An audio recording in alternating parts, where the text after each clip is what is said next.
तो हमने supreme court को पहले ही हमारा केस सुप्रीम कोर्ट में है।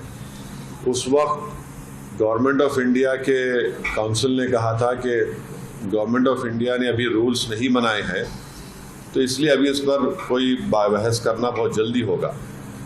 अब जबकि मोदी हुकूमत ने CAA के रूल्स बना दिए हैं, तो सुप्रीम कोर्ट जाना एक अर्जेंसी है, वक्त का अहम तकाजा है, क्योंकि अगर ये सरकार सिटीजनशिप देना शुरू कर दे एक अनकॉन्स्टिट्यूशनल लॉ पर जिसको एक रिलीजन के ऊपर बनाया गया है, तो इससे नुकसान हो सकता है। नुकसान ये है कि सुप्रीम कोर्ट मॉनिटर्ड एक NRC आसाम में हुआ जिसमें 19 लाख लोगों के नाम नहीं आए। उसमें से करीब 1 लाख के करीब मुसलमान हैं, बाकी नॉन मुस्लिम्स हैं। अगर आप इस लॉ के उस रूल्स के तहत उन तमाम लोगों को दे देंगे सिटीजनशिप जिनका रिलीजन इस्लाम नहीं है, तो ये बड़ा ही नाइंसाफ़ी होगी उन लोगों के लिए, उन मुसलमानों के लिए जिनका नाम नहीं आया। दूसरा इम्पॉर्टेंट पॉइंट ये है कि सुप्रीम कोर्ट ने 1960s या 70s में एक जजमेंट में कहा था कि अगर कोई एल्योरमेंट आप देते हैं किसी को अपना रिलीजन बदलने के लिए, तो वो भी एक क्राइम है। अब ये सरकार ये कह रही है कि अगर आपका रिलीजन इस्लाम है या आप मुसलमान हैं तो आपको सिटीजनशिप नहीं दी जाएगी, अगर आपका रिलीजन इससे हटकर होगा तो हम दे देंगे। तो ये भी एक किस्म का एल्योरमेंट है। इसीलिए हम सुप्रीम कोर्ट के पास गए हैं और सुप्रीम कोर्ट से हमारे फाजिल वकील जनाब निज़ाम पाशा साहब हैं, और हमको उम्मीद है कि सुप्रीम कोर्ट इस पर देखेगा।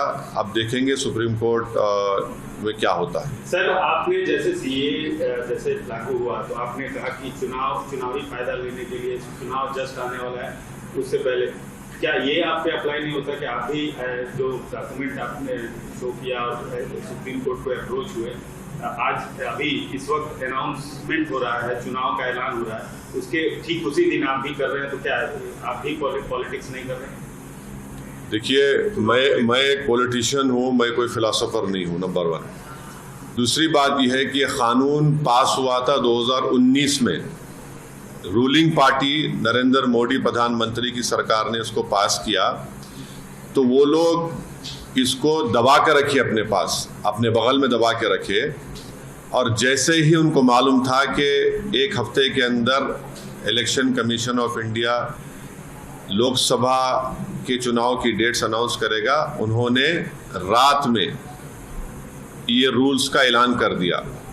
जब सरकार चुनाव को सामने रखकर फैसला ले रही है, तो ये बहुत गलत बात है कि आप मुझसे सवाल कर रहे हैं कि मैं सुप्रीम कोर्ट क्यों जा रहा हूँ। जब कोई रूल्स बनाती है सरकार, तो मुझे सुप्रीम कोर्ट जाना पड़ेगा ना। मैंने तो उस कानून को लोकसभा में इस बिल को फाड़ा था, जिसको अनकॉन्स्टिट्यूशनल काला कानून कहा था, और इस बिल के ज़रिए, इस कानून के ज़रिए सरकार मुसलमानों को ख़ास तौर से और गरीबों को स्टेटलेस बनाना चाहती है, और इस कानून को आपको NRC NPR से जोड़ के देखना है। तो सियासत तो नरेंद्र मोदी कर रहे हैं, और इस तरह का कानून बनाकर